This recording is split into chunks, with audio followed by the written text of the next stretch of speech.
really need to do is we need Well, to folks, it's time to kick it old school. Yeah.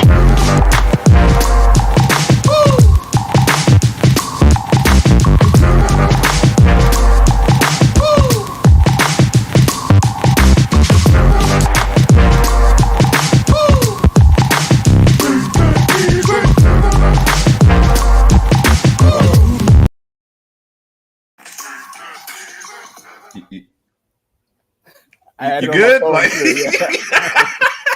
you just let us know if you're ready, if you're good to go. I'm fine. I'm fine. Yes. I'm good. Since we know I'm doing fine, Herb, how are you doing this beautiful Tuesday night? I'm doing fantastically splendid. Fantastically splendid. All right. My brother likes to say. Yes. Question right quick. Before we go on, do you ever find it hard trying to pick out which hat you're going to wear for each podcast? Yes. Okay. Yes. So first, I have no fashion sense, so I'm never going to look as good as you on here anyway. Right. But it's like they're all up there. I finally got to go pick a shirt. Today it's a little cold downstairs, so I went with long sleeve, and then I'm like, all right, what hat? I even was watching our last broadcast with our guest, and I made sure to not wear like the same hat and shirt. Oh God, dude, I was like, I don't want him to think I'm the Alabama fans got one thing to wear. So, I hear you. So let's give a quick hello to the people in the chat before we bring them on. Lady Alpha, Roll Tide. Know she's been a little under the weather. Hope you're feeling better, Lady Alpha. Thank you for joining us. Cat Pool. So the Alpha Pools are in the house. Yes, please hit the like button. And if you're not subscribed, please subscribe. For us, we're trying to make our way to 500 with a pit stop at 400. We're at 365.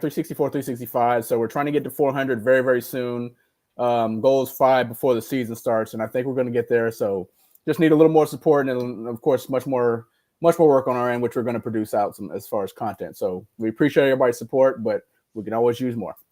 Sir, what's up, Carol? Second time seeing Carol. Was over there checking out on Randy's podcast a little earlier. So you're doing all right. Carol, thank you for what up, Big us. Mike? Roll Tide. Big Mike in the building. Mike keeping all sorts of hours these days, but still stopping by. We appreciate you. And then Jimmy Clay in there. What's up, buddy? Roll Tide. Thank you for stopping by. Thank you for joining us. Kyle, Roll Tide, buddy. Hope you're having a good night, man. Oh, and there we go. Well, Sadie, we can't do that for you, but we appreciate you stopping in to support our guests. Sadie, thank you for saying Roll Tide, Sadie. We appreciate that. I think that's what she meant to type. Well, she typed this other stuff here, so yes. I'm not sure what it says. Sadie has actually joined us for several things, and I sent a message out to her today. Say, hey, we got a guest on today. Need you to come support. So yes. Thank you for stopping by. Roll Tide to Shane. Thank you for Shane. Roll Tide Ephraim. Ephraim, thank you. We appreciate you. And yes, I have to have a massive wardrobe just to survive. Yes, he does.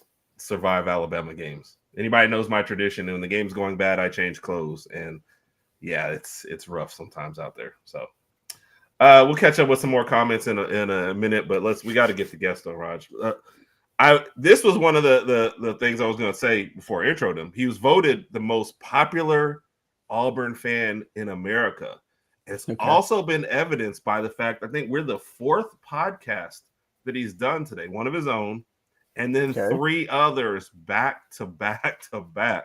I have trouble enough getting through hours, especially having to stomach Raj for a whole show. Likewise. This man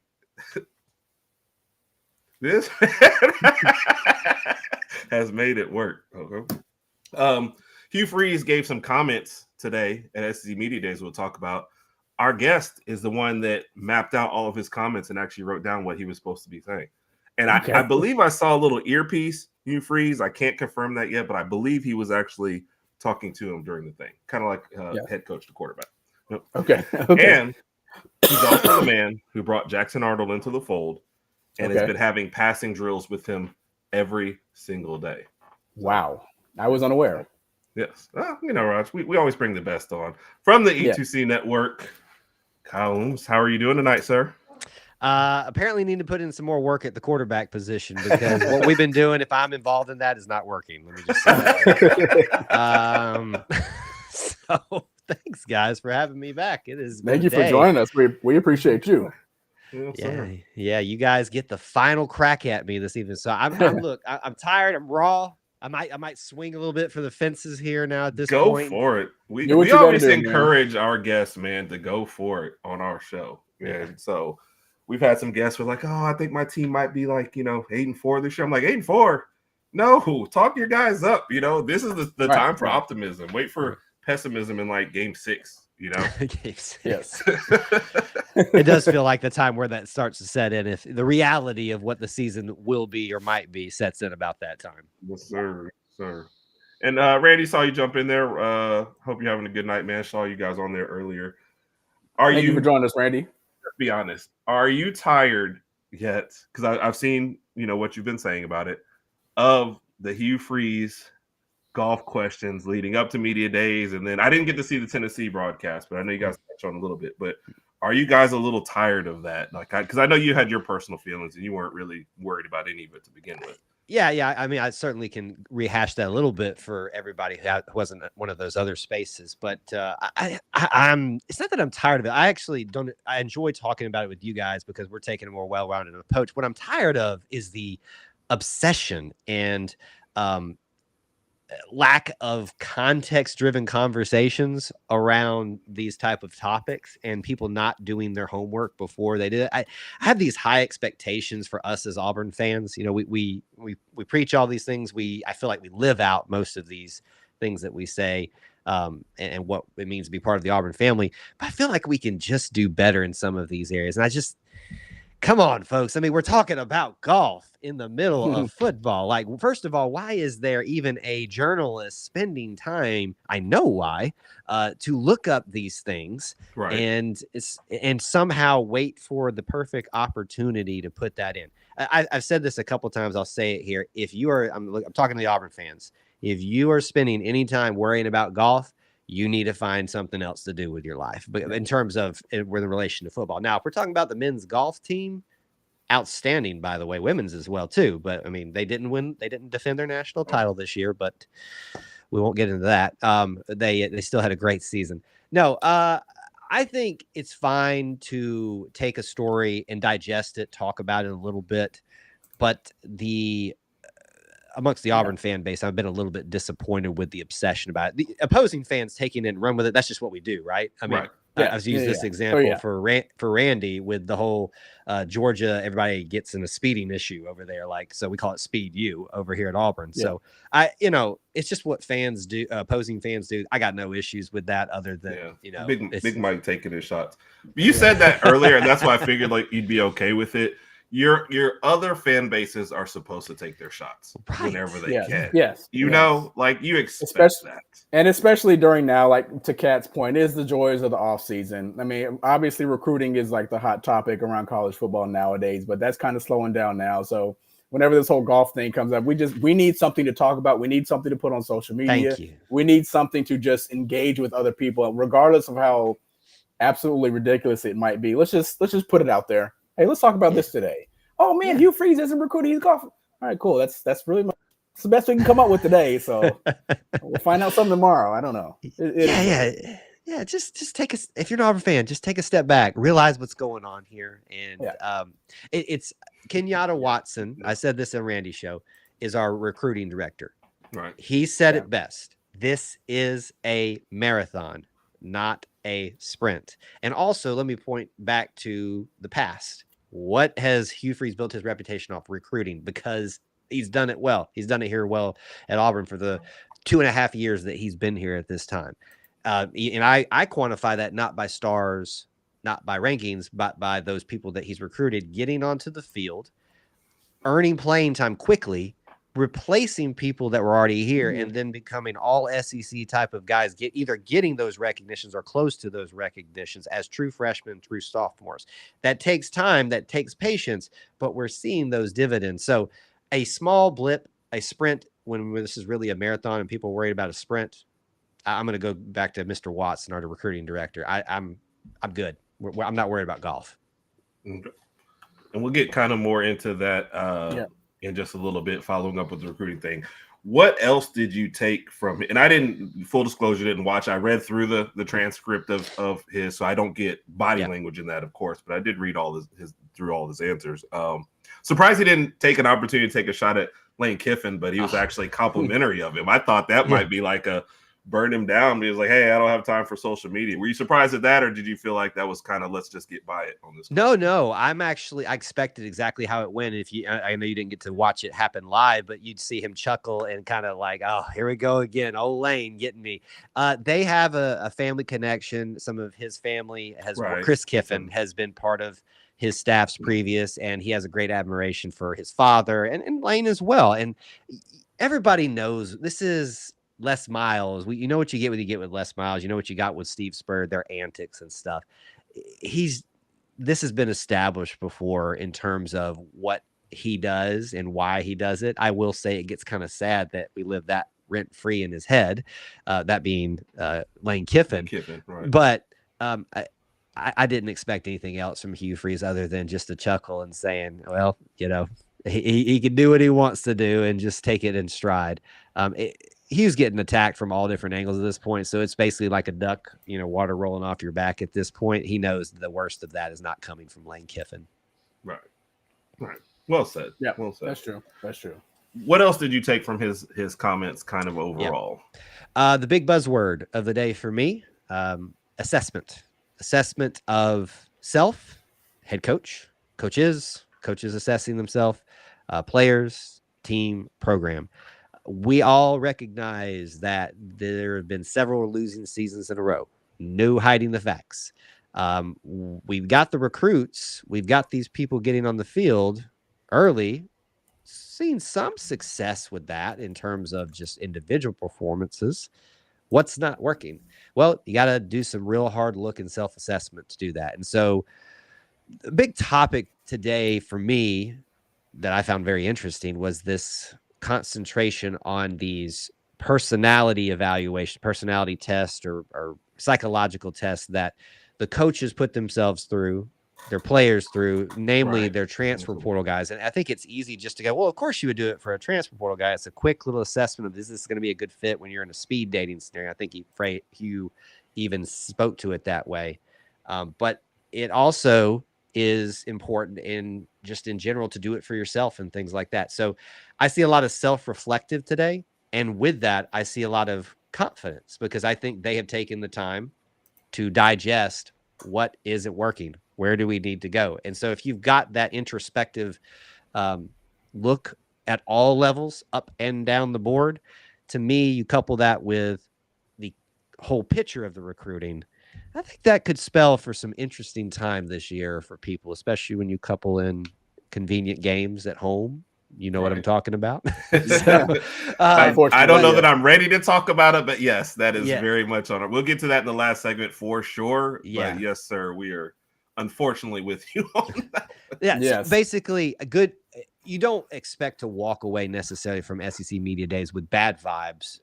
I walk away with that just little positive nudge that I'm looking for, that the right things were said, the things that were concerns needed to be addressed, and they were addressed, maybe not to the length somebody would have wanted them to, the golfing and things like that, but didn't shy away from them.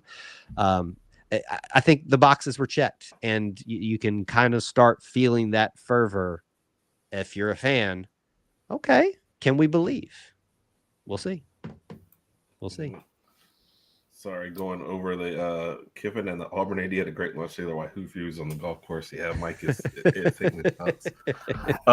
Rod, did you have any questions about Freeze, or we're going to move on? No, I'm good. I'm good right now. Okay. Two lesser known, it seems like we're just kind of skipping over the players. So you have Jackson Arnold, Kendra Falk, and Connor Liu. Anything that came out with those guys that you wanted to kind of talk about and throw out there? Jackson Arnold called out Horatio Fields as a guy that people are not paying enough attention to at the wide receiver. I remember you talking about. Yep. You got Cam Coleman, you got Eric Singleton. People are also starting to forget Malcolm Simmons, and I'm like, what are y'all doing? Did y'all forget what Malcolm Simmons did last year across all aspects of the game, special teams, and as like that specialty wide receiver guy? Don't sleep on my man Malcolm Simmons. But it was nice to hear the QB1, as all things are pointed towards, to call out some other guys that aren't getting enough of that love. So Horatio Fields from Wake Forest, our continue to remind people Perry Thompson's still there. He had a great spring. That was part of that Freeze 4 package. Bryce Kane's there, sitting there too. Sam Turner. The weapons are either proven or seem to be ready to be proven this year at the wide receiver position, and Jackson Arnold is very excited about that. There's a lot of talk and emphasis on this offensive line led by Connor Lew at the center position is going to be the best that Auburn's had in quite some time, which is saying something. Actually, it's not saying much because it's not that hard to do, to be honest with you. Listen, please hear me out when I say this too. I am not taking an individual shot at any one guy. It has been a unit problem for a lack of consistent play. Yeah. But Connor Lew today, to me, struck me as a guy that was ready for the moment. And not that he hasn't been. He's the reason he earned starting time as a true freshman.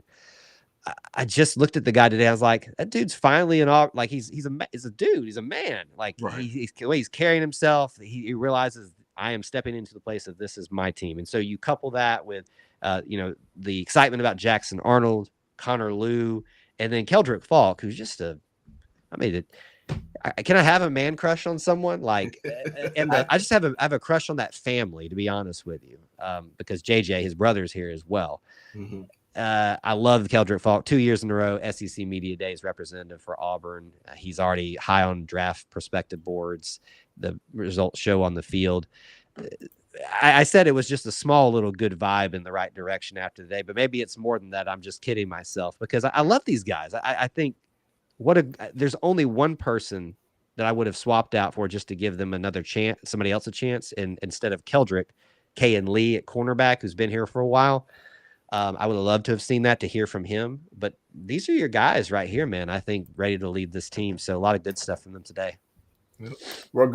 Quick question regarding Keldrick Falk, and I know you speak highly of him, and some other Auburn fans as well. What are your expectations for him in the 2025 season? I think he's got to what his words were today. He has been a person who leads by example. He's got to be a person that leads vocally now. That voice, Eugene Asante, namely, is gone. And others as well. He wasn't the only vocal leader on the team, but certainly that's where most Auburn fans would go when you thought about last year's leader on the defense. This is Keldrick Falk's team in terms of the defensive side of the ball. I think it's pretty obvious. I think it's pretty clear who people will be looking to when things get tough. And it's a season in the SEC, so things will get tough. To what degree we can all debate. So I think that's what I'm looking for from him, is that vocal, on the field, in the moment leadership that I think I've seen before, but others have been able to carry that weight for him. So that's it's kind of nebulous way to say it, but it's a gotcha. That's my way of evaluating what I want to see out of Keldrick Falk. Yes. I like that. CJ Bacon there, our resident troublemaker. In the building. So yes, Jay Bacon is well loved by us. He's the kind of guy that'll probably come out, punch you in the face, and then invite you for a beer later. So he's one of those guys. We're gonna meet up with him. Shout out to Jay Bacon. Thank you for joining us. Hey, we'll pick Nashville because that's Auburn North. We have taken over Nashville lately with our contingency of fans going out off there. This one, and you did have a couple other questions, and you talked about with Freeze and stuff. So Ephraim said this. Did you want to react to this one as well? Said his last QB didn't stick to the script. I think you could see some instances of that with Peyton. Talked about assessment. Coach talked a lot about how he can learn to coach, speak to, and intentionally, I want to say change, but mold himself to what each player needs. And as an offensive guy, his quarterbacks. And I think Peyton and probably Hugh were good for each other in that regard, that they kind of, didn't necessarily always feel like they were aligned in the right way. I don't know how that's going to work out for Peyton in the NFL. Most people are going to take shots at him in that way. But for Hugh, I think that was a good assessment of him. And that's probably where I would go with that. I think Peyton gets a little bit extra flack than he needs, but at least if what came out of that was Hugh assessing himself and how he can best serve his quarterback this year, I'm good with it. Yeah. And you kind of mentioned, and I don't know, I'm probably reading a little bit too much into it, but how they've handled the quarterback position, you would have done it differently? Does that mean you wouldn't have brought in Jackson Arnold at all, or you felt like that was an okay person to bring in? And following up of, bringing in Peyton Thorne, of course. Well, the story going into the offseason was that Peyton would, leave this year, obviously.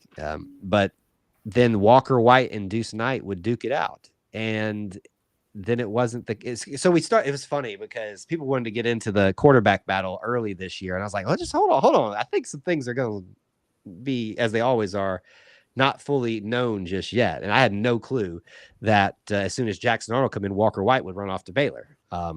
So we'll see how that works out for him. Good luck to him. But a lot of people saw Walker White as before Deuce Knight, the heir apparent. So that really turned things on its head. So I was like, oh, we are going all in on Jackson Arnold. So I don't think it's even if I prefer Jackson Arnold or not.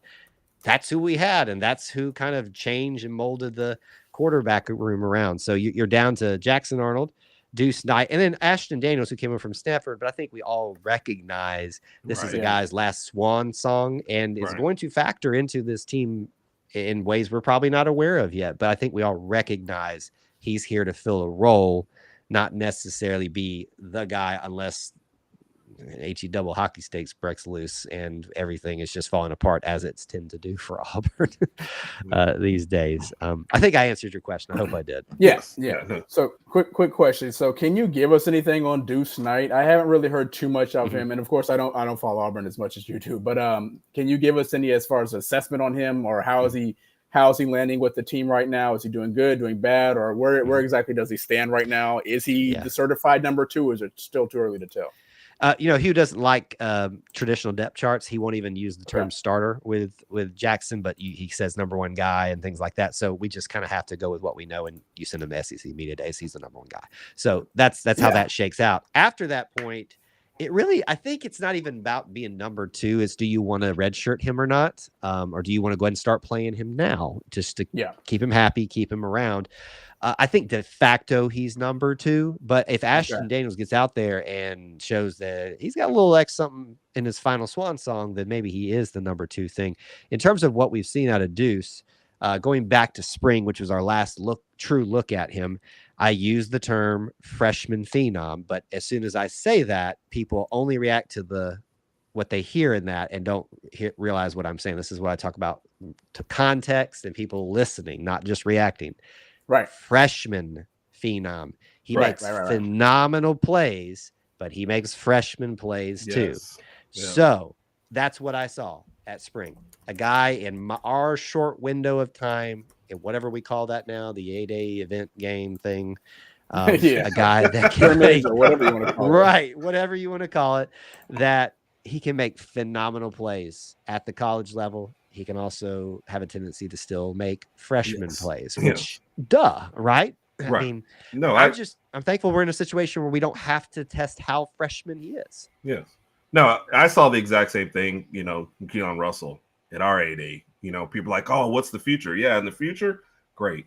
But right now, freshman mistake means I can fit this ball in there because I did it in high school. Where in college, all of a sudden, those 2 guys that make you look open, he's not open.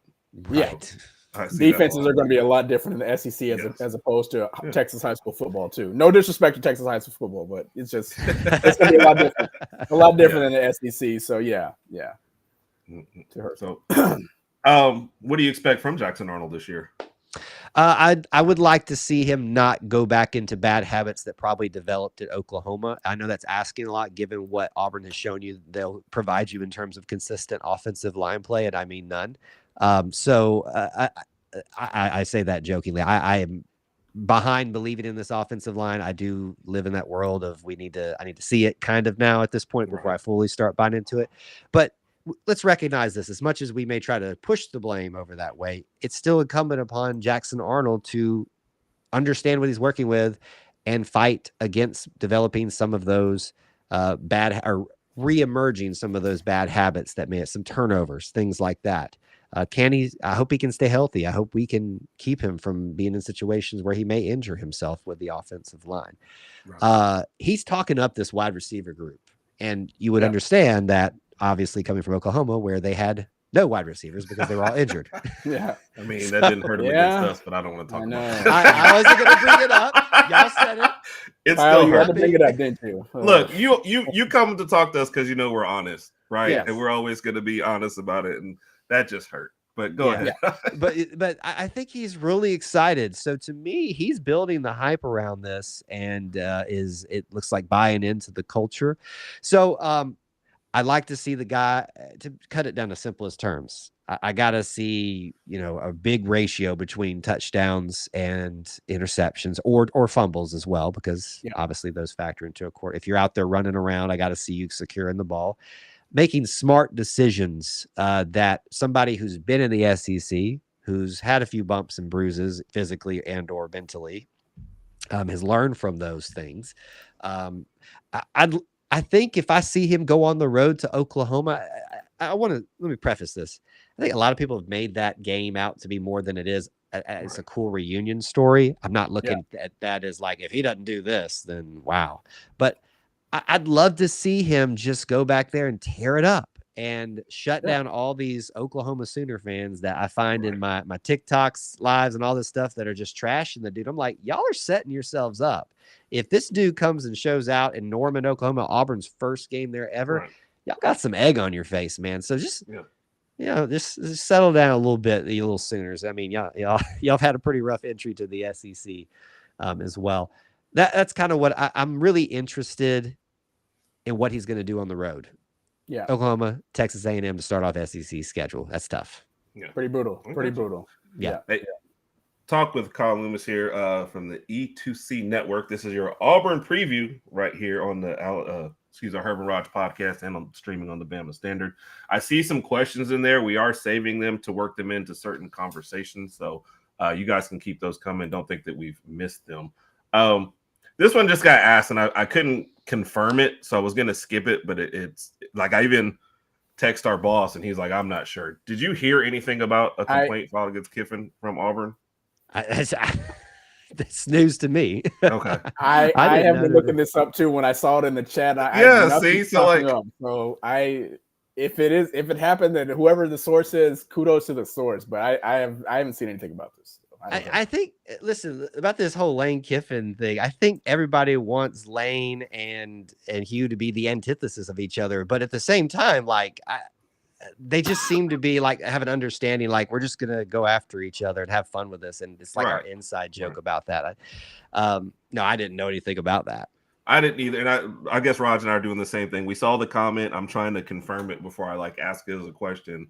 I can't see anything, text the boss, and he's not sure. He heard it from someone else on the program before us. So I don't know, but you know what? Some people put it on social media to make to what we talked about earlier. It's good for engagement. Hey, somebody look into it. Might not find out anything, but hey, whatever. So one part on our Saturday night show, we've kind of been going through Cole Kubelik's list of him ranking the top 5 position groups, and Auburn came out at number 1 on wide receiver, and you've kind of already been talking about it with Jackson Arnold's feelings. So, hey, this is your chance to kind of go ahead and talk about that group and what you're expecting from them as well. Yeah, the hype is it's building every day around that group, and for good reason. Cam Coleman showed that he's legit in terms of being ready for the SEC, even as a true freshman last season. There were some bumps in the road there. Some of that was around injuries and stuff like that. But if you take that beginning and that ending for him, looked every bit of the part of what people were expecting for him. Obviously, you couple that with hype around the Eric Singleton acquisition from Georgia Tech. Georgia Tech fans, by and large, what I hear is they're real sad that he left. So that's a good thing.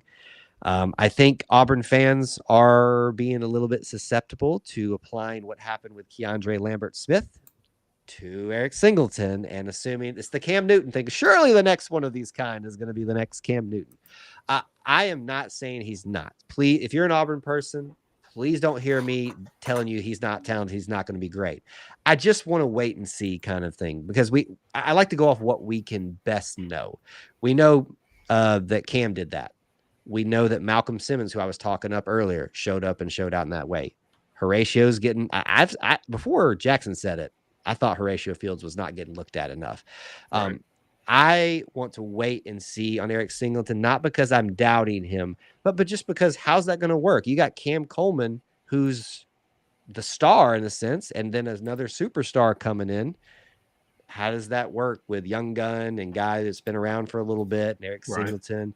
But in terms of just hype, excitement, yeah, that wide receiver room has got all the makings of what it could potentially be. Right. This is a 2-part question. In the SEC, Whoa. where would you rank? You need to take notes? Or... No. Where would you rank Auburn's wide receiver core in the SEC? And number 2, do you think they have the potential to be the more supercilious wide receiver core in the SEC? And yes, that part 2 was just so I can throw in that word. Okay. I was gonna roll with it, but you acknowledged it. Oh my goodness. I don't have a problem if people want to put them at number 1. I think it's a little premature. I would definitely put them in top 3 category. That's where if someone just wants to say top 3, I'm right there with you. I'll say 2 just to be on the safe side. I'm not just trying to be, like, I feel like sometimes I come across as a bit of a pessimist, and that's not me at all. And it's ironic because the people that accuse me of being a pessimist then call me. Then there'll be the sunshine pumping accusation, which I love.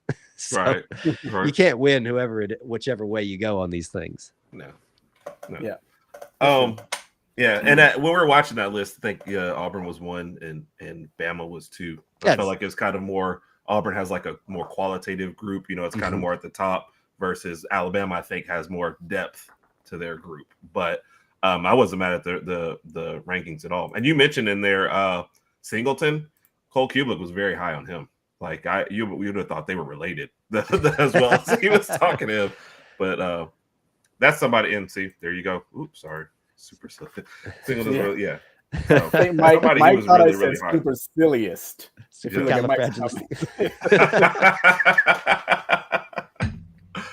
Let's get you a couple random questions, but before, when did supercilious become a ranking? Look, Mike, we just have fun on this show. Sometimes we have no idea. And to Ken Effie, to Kyle, that's why we were trying to confirm it.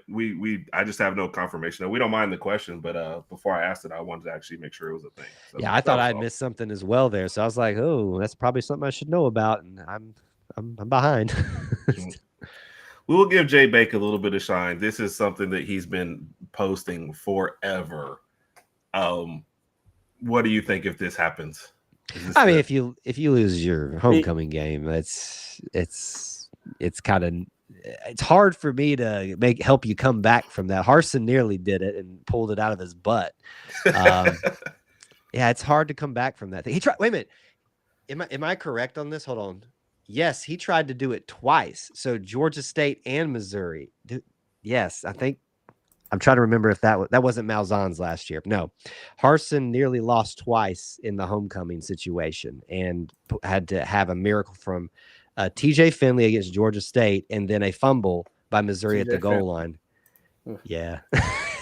Wherever that guy is right now. I mean, at some point you got to give it up, right? Or maybe not. Can I tell you how funny a TJ Finley story? Of course. Oh, man. So obviously I'm not a traditional media person. I'm not even a beat writer quality type of person. I just kind of go out and do what I can to be a content creator. But we have what's called a reverse Tiger Walk. It's not as big a thing as it used to be. But the idea is you go as the team is leaving the facility to load the buses to go away games, yes. But for home, they go out of town to get them out of there just nearby. So you go, you cheer them on, all that stuff. It's a good time if you're a fan to go get autographs, pictures in a very low-key format, and they're very willing to do that. So it's a great Auburn family time. But so we're doing this, TJ Finley, and the buses are just not leaving, and they're supposed to be gone. I'm like, well, who's going on? And there's this one guy, he's former Auburn player, Jarrell Brostrom. He's like I don't know what title you give him now, but he's the guy of checking off the list at that point. And so when Jarrell comes out, everybody's loaded up, but he just keeps looking around. And then about this time, I look and I see this speck off the distance, and it's coming in hot. And I mean hot. And so I'm like, well, how is that moving so fast? This is TJ Finley, all 6'7", 6'6" of himself on this little bitty scooter, come flying in and just, I mean, not even caring about this scooter thing, just throws it off to the side and just like acts like he wasn't even late and jumps on the bus. So I'm like, dude, you ain't hiding nothing. You're 6'7". He's like 6'7", yeah. Like we all, like, and then sure enough, as soon as he loads the bus, Jarrell marks that last thing, and then they go off. So I was like, anyway. I'm just impressed that he just tried to pull it off and walk. Like I'd let him go just because he had the balls to do that. So yeah, it was pretty funny. Let's see what else. Yes, we have the super silliest podcast ever. Thank you, Mike. Rachi, you see what you've done to the podcast? Right. I know, but I like it. I like how Mike is using it now, so that we could put that on our title. The super silliest podcast ever. Yeah.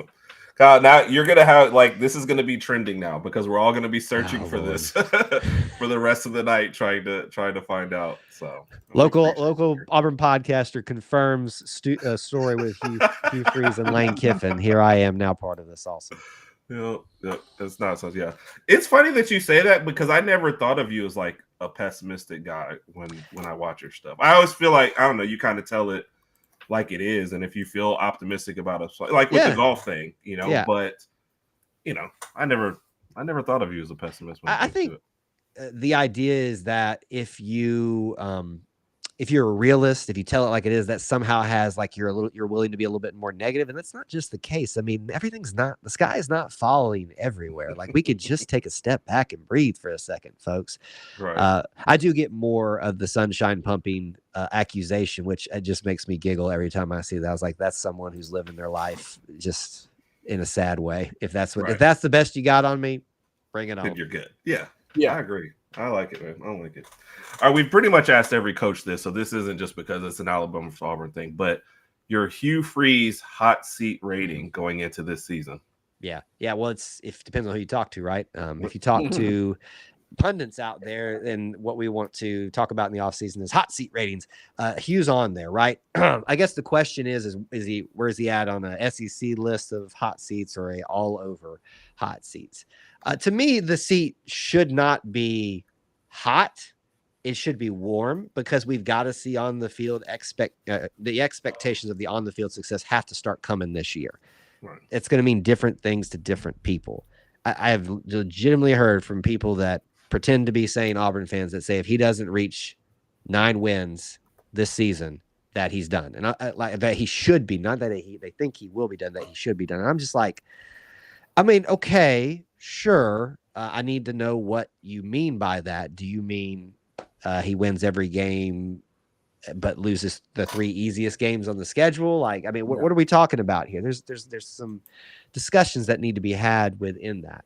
So hot seat rating to me, it's obviously a 50-50 with where I'm at. I'll lean over it's warmer than it probably would like to be for him. He acknowledged that today, by the way, talked about that he thrives and loves that Auburn has these expectations of him and his program, and kind of countered against some other things that were misconstrued earlier this year too, about how he had set expectations too low. So the seat, obviously from the outside looking in from a general college football fan perspective, probably looks very warm. But that's probably because you're seeing a lot of Auburn fans that just want to sound like they got the hot takes and stuff like that are carrying these narratives out there. Does that mean that he's going to survive the season? I don't know, because the powers that be, that's the famous phrase that everybody uses these days. Right. What's their standard, right? What are they looking for? Which changes from year to year. Exactly. And, with Nick Saban out there and us going to get him, I mean...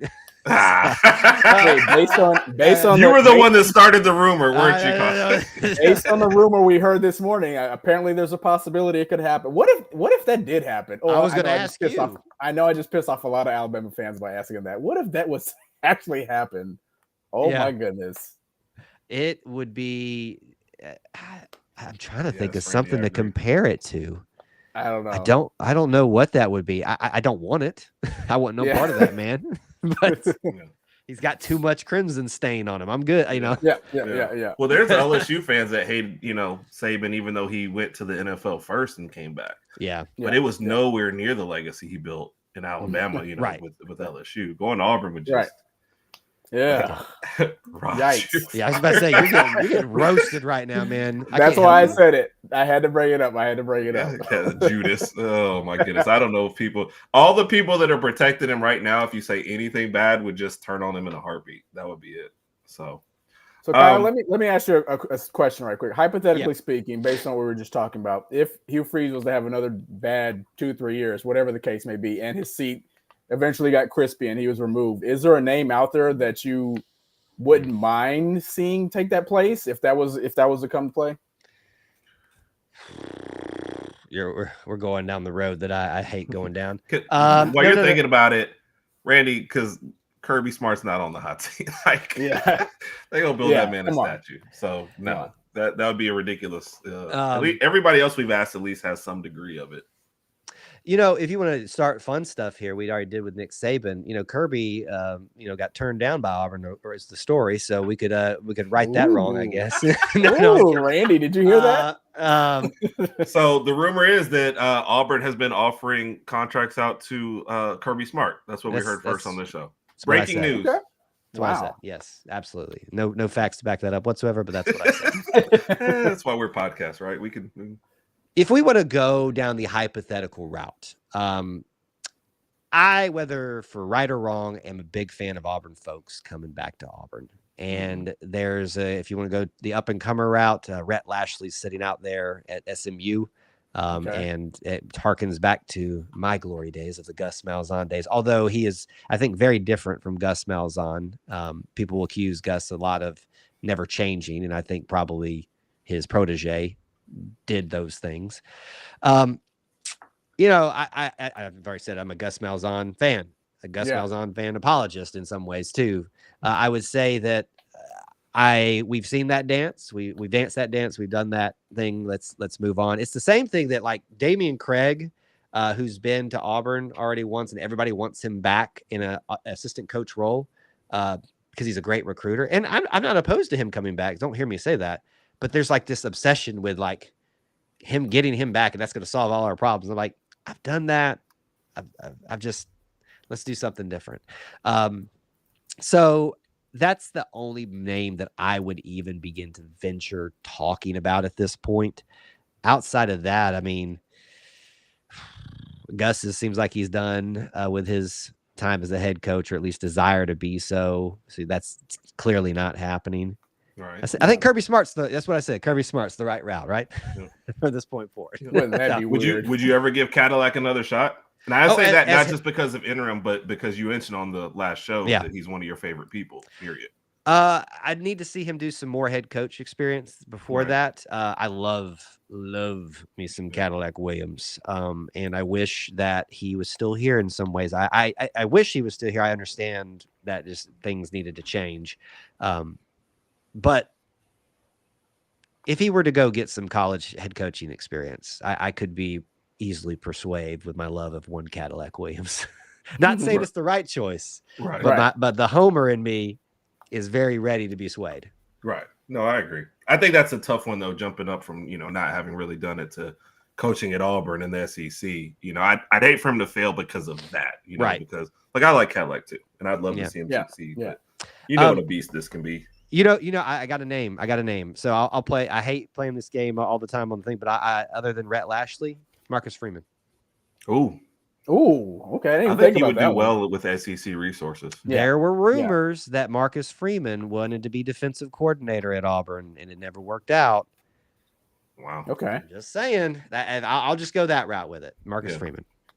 Yep.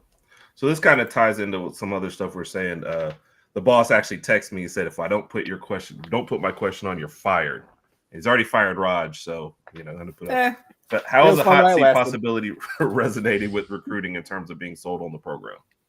Yeah, I think you couple that with and not to bring the energy down here, but Hugh is dealing with cancer. I think both those things factor into conversations that are happening in counter recruiting efforts. I think it's a little sleazy, but hey, it is what it is. Thankfully, Hugh seems to be doing just fine in that. The language around his illness and the hot seat category doesn't seem to indicate any panic from their quarters. In fact, I would say they've exuded confidence over the last couple of days, talking about recruiting being a marathon and not a sprint. So to me, I think it's being used, certainly. And I would frankly say you're an idiot and you're not doing your job as an opposing coach if you're not trying to find every advantage to use against that. Agreed. But you can dissuade any of that by continuing to give guys a chance to get on the field early, get opportunities to win starting time early, get into those accolades of all SEC, and then ultimately, and what does the winning fixes everything. So win, and none of this matters.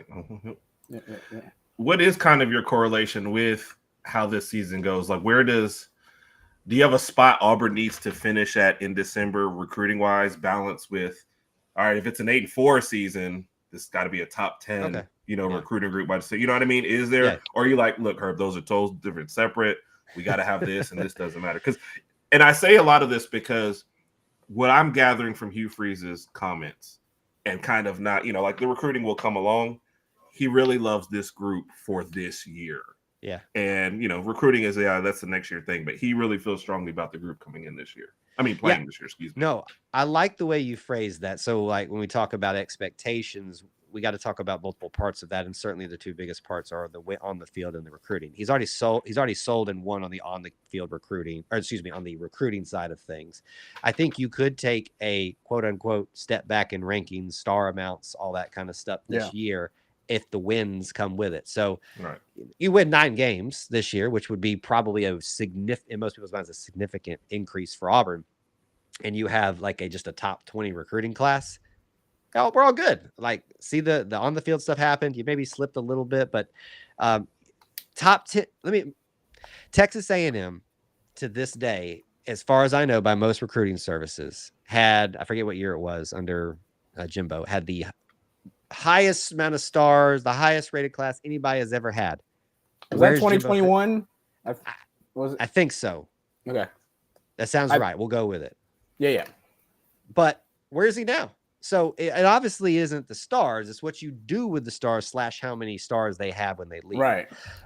So to me, I'd say 9 wins fixes a lot of your problems, right? Like there's not much people can complain with, even on the recruit. Like you might have complaints, but that's like, okay.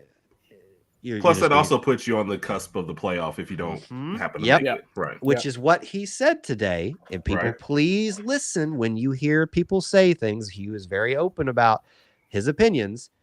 He said conversation of the playoffs, meaning Auburn should factor into the conversation. Doesn't necessarily say they'll make it, but they should be in the conversation for that. And which, if you're in the conversation, there's a shot that you're going to make it. But that's how I would probably shake that out. I don't know that another year of more losses than wins in a top 10 class probably ain't going to fly in most people's minds. Right. Yeah.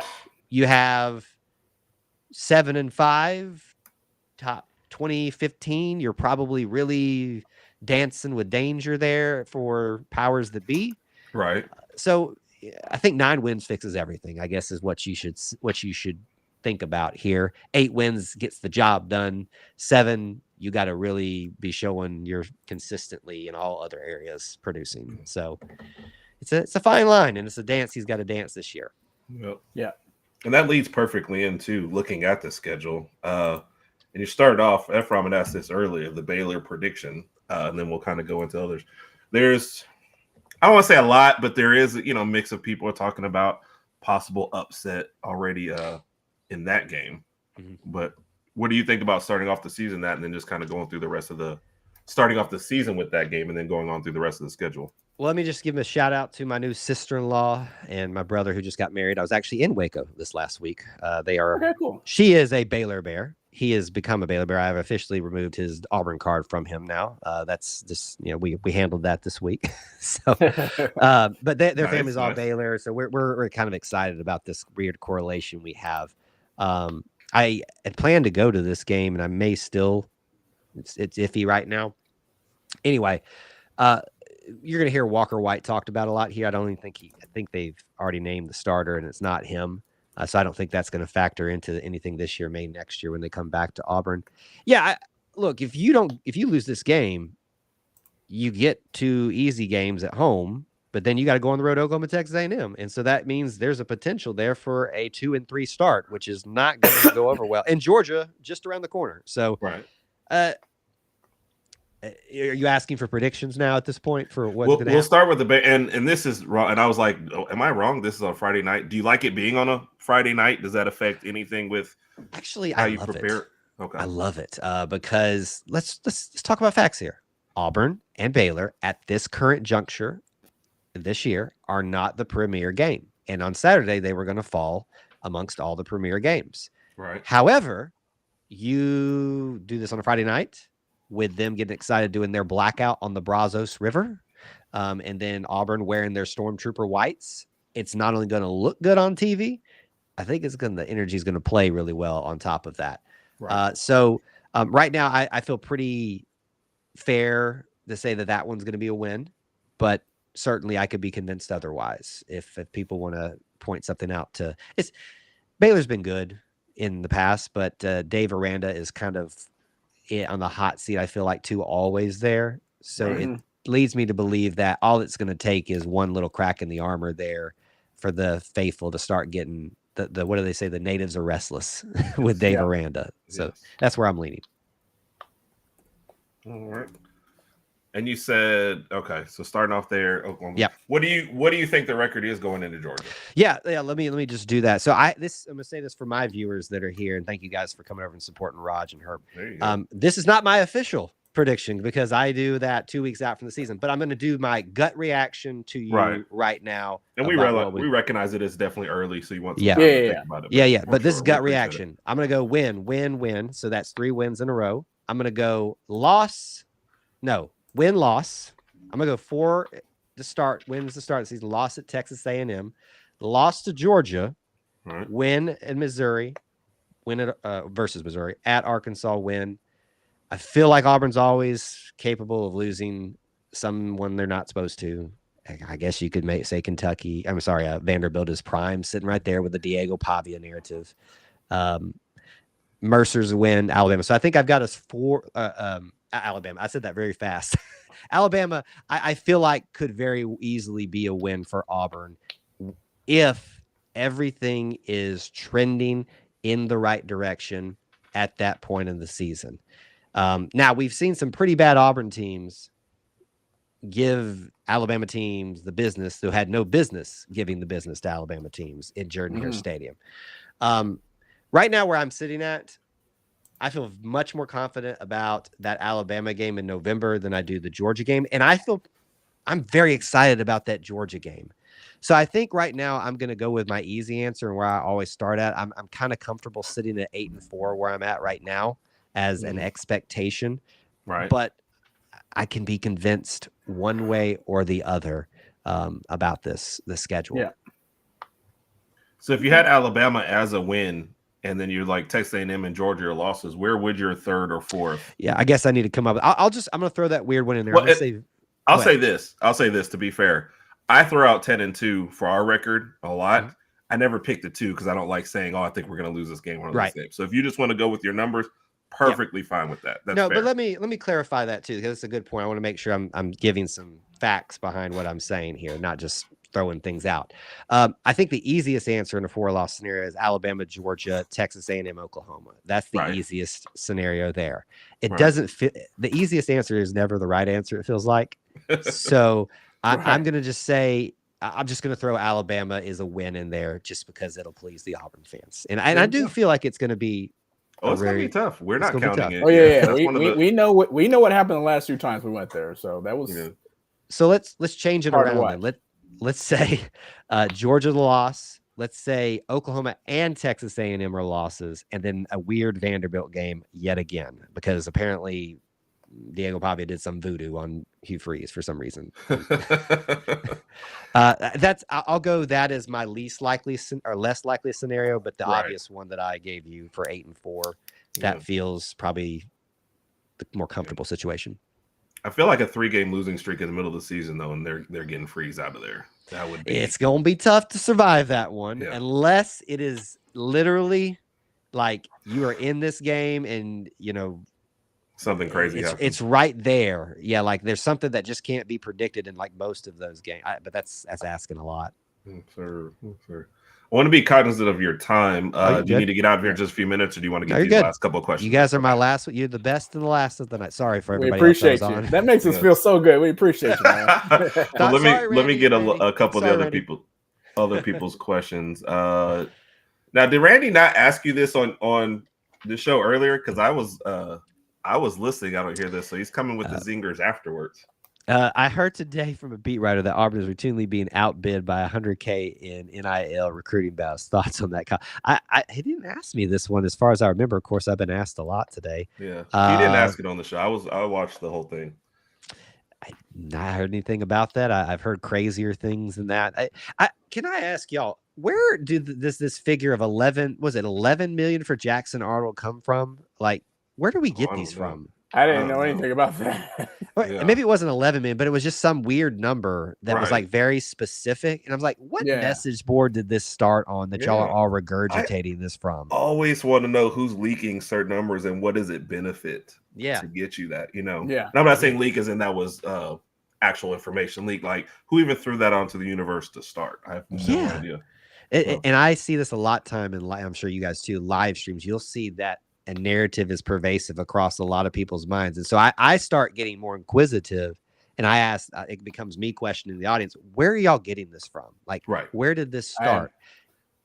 Trace it back. No, I haven't heard that amount for Jackson Arnold, so I honestly have no idea. The highest amount I heard like that from a quarterback was still this whole Bryce Underwood thing at Michigan, and how much ever they decided to give him. So it probably wasn't 11 million. It wasn't 11 million, but it's still a lot. It was a lot of. I was just like, where is this coming from? Like, I'm sure it's quite a bit, but anyway. Yeah. One of my good friends, Auburn fan, also said this, so I got to give him some love. Bo, what's up, man? 10-win season. This is an Auburn fan too. This isn't even a Bama guy. But see, this is why I asked you earlier, Kyle. I'm always like, who would you want to see, not as a replacement, but who would you want to see next in the coaching seat? Because people make certain comments and you're like, all right, let's just fire him. Okay, if you fire him, who are you going to get to replacement? Who are they just going to automatically take over and just do a better job right away? It takes time. You got to recruit. You got to work your way into the system. So it's easier said than done. It's so, what's the word? I was trying to use another big word here. That was not even part of the game. I want to just be very clear here. I know I don't have all the answers and stuff, and I try not to come off as conceited or arrogant, but I gotta question a lot of things. If you're I'm gonna be nice.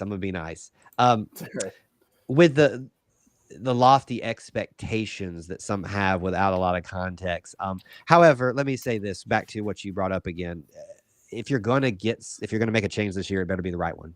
Right. Yep. And that's the first name that popped when that question was asked when Gus was fired. One name said to me right away at that time, Dabo Swinney. That's the only one that makes sense. Like, go get him right now. He can recruit. He can win. Get him right now over here. We got the money for it. Go get him. And they didn't do it. We went to Boise. I guess Marcus Freeman was that one that kind of popped in my head out of nowhere. I like that answer. I like the answer. I like him as a coach too. He's not an Auburn guy, but he's had interest in being in Auburn before. And some people would say a step down from Notre Dame, but maybe not so if you get to be in the SEC. Yeah, that's it. I'm just Notre Dame getting a chance at a first round bye maybe does kind of shift things just a little, and they do have, I guess more history, as far as it goes, but chance to get into the SEC and some SEC resources. And just being honest, playing Alabama and Georgia, which I forgot to throw this one in here, so I'll give you a couple of seconds on that before we kind of get into the last questions. You think that there's a possibility with some of these proposals that you end up with just one rival, which would mean Auburn and Georgia could possibly not be playing each other anymore? Yeah. Try to quote Keldrick Falk today when he was brought that question of what did she say? What are you talking about? Like, that's a possibility that Auburn and Georgia can't be playing. That's the more realistic of like Auburn and Alabama. If if someone is stupid enough to remove the Iron Bowl from a yearly situation, I gotta question what's going on between the ears. Yes. Fire that person immediately. Right. Like this is all about money. Let's be honest. This is all about money, and that sells every year. I can say the same thing for the Georgia. I think this night game with Georgia is just going to be off the charts in terms of interest in it. Yeah. Especially if Auburn comes in undefeated, which I'm not saying they will. I'm just saying it could be fun. Hey. I have been prepping my viewers. Apparently some weren't listening to me because they were like, I don't remember you saying that, for a long time. I think Auburn and Georgia are on the chopping block for an annual meeting. And unless they go to 9 games and move to that model that's been shown before of 3 regular opponents, switching the other 6 back and forth every 2 years. It can't be possible, but it is, unfortunately. Yeah. I wouldn't even look at Thanksgiving the same if the Iron Bowl was cut. Like I wouldn't even know how to approach that. And all of that. Like all that stuff. It would just be so weird. Yeah. Herb, could you imagine someone saying Alabama's playing Mercer this Saturday after Thanksgiving? No. No. There's not even, like there was a time period, Raj, when you and I were really becoming Bama fans from having moved here, where Tennessee had kind of surpassed Auburn as far as hate terms, because they. But I still can't imagine like us ending the year with Tennessee and not having an Auburn. Right. Like that would that wouldn't compute. There'd be no way I could even follow college football. I'd be like, no, okay, this is just stupid. The sport's giving up at that point. Well, and we're experiencing that right now because equating to what you just said, it's obviously Auburn and Alabama first in terms of priorities and rivalries, but the hate has been real built between Auburn and LSU, and that's gone from us now. Yeah. There's a lot of weird things and just on both sides that have happened there, and there's an animosity that's really developed in the Tiger Bowl, and it's not happening anymore. It's there for Georgia too, but Georgia and Auburn, Randy and I talk about this a lot, and I really appreciate that he appreciates this about Auburn and Georgia, that the connective tissue is so strong that it truly is a brotherly kind of fight situation. Like you can't stand each other's guts, but my gosh, we still have the perfect example of Vince Dooley went to Auburn, became a legend at Georgia. Pat Dye went to Georgia, became a legend at Auburn. I mean, that's the best example, and they're like the best. They were the best of friends at the time. So anyway. Yeah. I like it. Well, as always, man, we appreciate it. That's the end of the normal questions. Yeah. I think we have 3 crazy questions. We'll actually give you the boss's question first. Big wrestling guy. So I don't know if you saw this when it first popped up. I did not. Ronnie Down, Cadillac with Bo Jackson, Trey Mason, Tank Bigsley, Jarquez Hunter, and Ben Tate enter the Royal Rumble. Who goes out first? Who wins? I know I'm the winner. I know who I pick as a winner. Well, yeah. I mean, we all know where this is going to end up. So it's just more about how do we get there. Who goes out first? Who's the biggest? I'm trying to think of who's the biggest. I'm just thinking off the top of my head out all these guys. Like Bo was huge. It's got to be Bo and Ben. Maybe Ben Tate, actually. Ben Tate was like 220, I think. Yeah, Ben. How do you know that, Raj? What's going on? Ben ran all internet, over. Herb. I've never heard of it. Here, I was trying to be toxic and say it's because Ben ran all over Alabama for so long. But Ben Tate probably is going to be your first out. He was known as Thunder for a reason. He'll run over you. But out of that group that I'm looking at right now, I'm going to say Ben Tate's out first.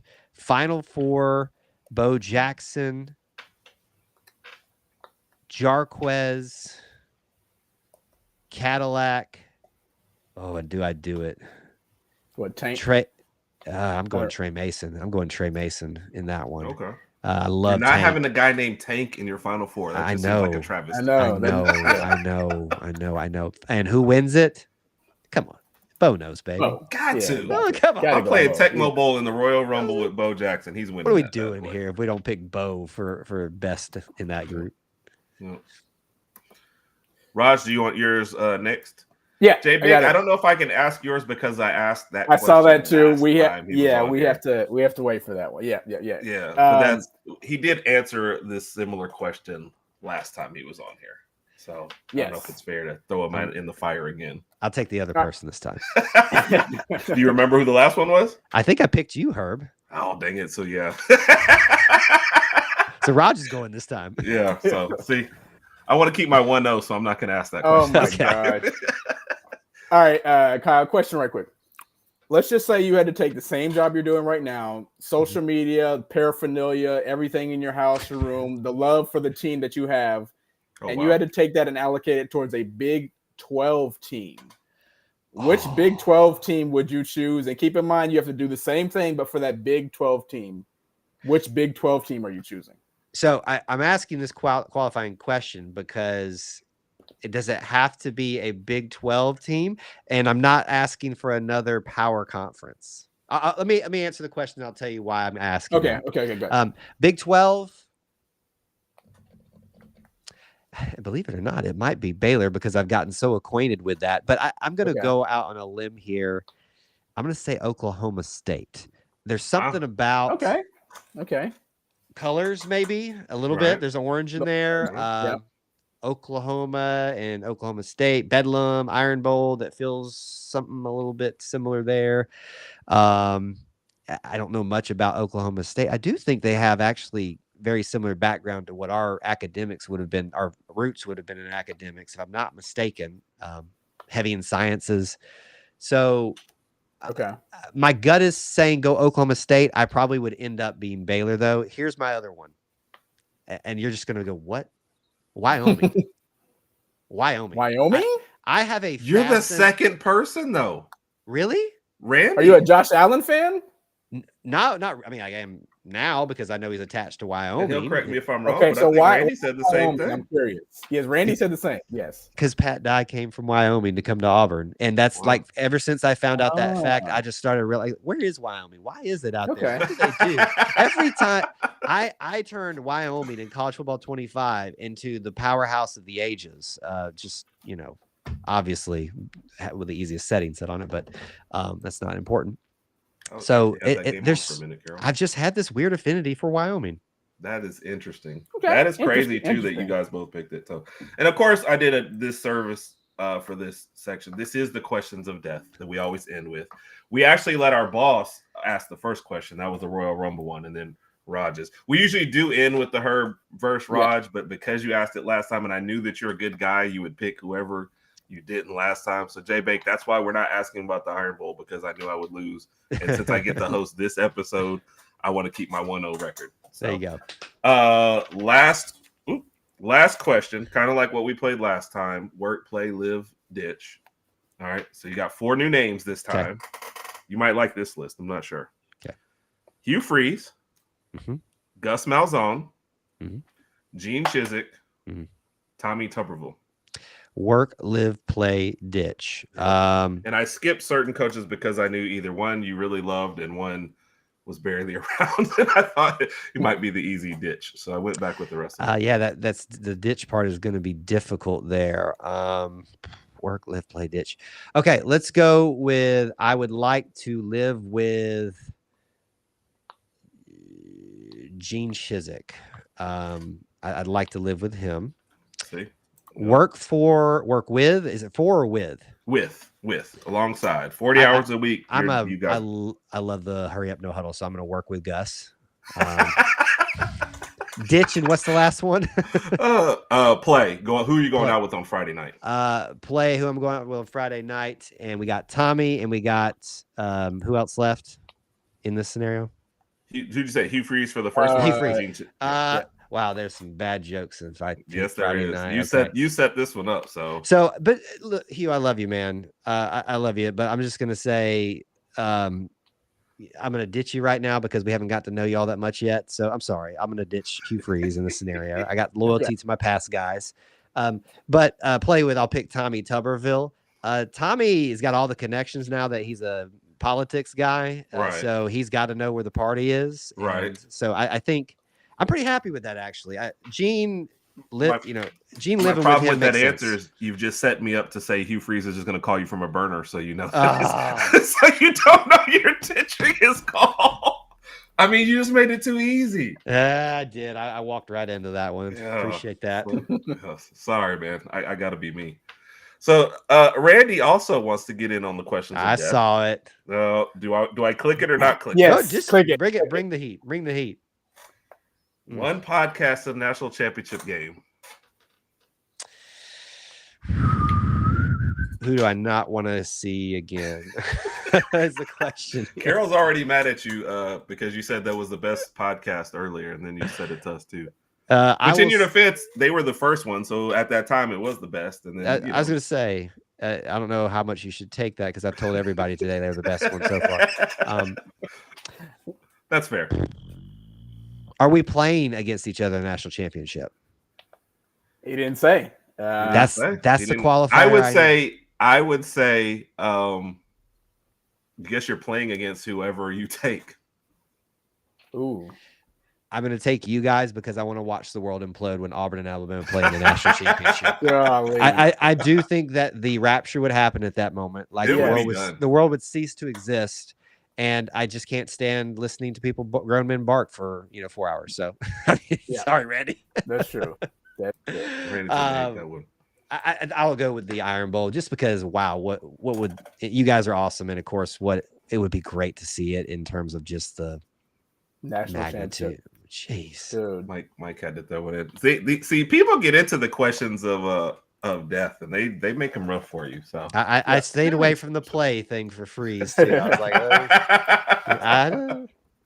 We appreciate that, man. Like I said, Kyle, it's always been a pleasure having you on here, man. We definitely have to talk again before the Iron Bowl. This could set up as a really, really great one if things go both our teams' way. But first off, tell everybody where they can find you, what you got going on next. Been a lot of coverage from you the last couple of days. It's been good. Yeah. And then I just got back from wedding week, and so I had to kind of jump right into this, and I'm behind on college football 26 content for all our viewers and stuff. So we'll get to that. The best thing that I can suggest is that you just search us up everywhere, E2C Network or the Auburn Experience or both. That's why I've got the kind of tagline in there with it. We're branding both ways these days. YouTube is a home base of sorts, as I know it is for you guys. So lots of content there, live streams, other videos. We have the Auburn Experience podcast, which is our main show, which a lot of stuff feeds out of. And social media, everyone on there. We do TikTok lives, as I know you guys have discovered. Most days during the week, and it gets a little rowdy in there, and I have to deal with some of your brethren a lot. So it can be a little bit different of a feel of me, and I get a little bit more toxic, I guess, in those chats than I do here. But basically, if I could send you one place, definitely check out our podcast. We'd love to see people subscribe to that and our YouTube channel. Sir, awesome. Appreciate that. We'll get the last three in there. Yep. Like I said, that's why we always invite. It's always a good time, man. It's always a good time. Yes, Kyle from Kyle. Ken DeFee's real name's Kyle, or at least that's what we think it is. That's what we've made it up, so that's where we're going. So, and then of course ended with Randy. Like I said, y'all had a great show on there too. Two of our favorite people, two of our favorite podcasters. So, and I'm not gonna put it. Wait a minute. We're not gonna get you in any more trouble, Kyle. Like we said, man, we appreciate it. That was a great show. You can't have a summer preview series without bringing Auburn into it. Yes. Hope to catch up with you around the Iron Bowl for sure. We're going 1-0, so I'll hang out with you at the Iron Bowl. Raj will just call and send the picture. So. Sorry. Let me answer the question. So it's still him. Appreciate everybody for tuning in. We will have a special episode tomorrow night. Spencer McLaughlin of Locked On College Football and Locked On Oregon will be joining us at 8:00 tomorrow night. Just got that one put together. Then, of course, Saturday night, we're back at 7:30 for Herb N Rodg After Dark. Apparently a supercilious show coming up. And then next week, we're joined by Locked On Vanderbilt, a show I never thought we'd have to put together, but after last year and after the War of Words, it has to happen now. So, and Raj just reminded me, we'll be on Way Offsides this Thursday at 8 p.m. So we're trying to stay busy like everybody else is. So. Appreciate you, Kyle. Like I said, we definitely subscribe to it. Check out his YouTube channel. Check out their network. Great stuff. Raj, you did okay. Thank you. I appreciate it. Everybody have a great night. Roll Tide. Roll Tide.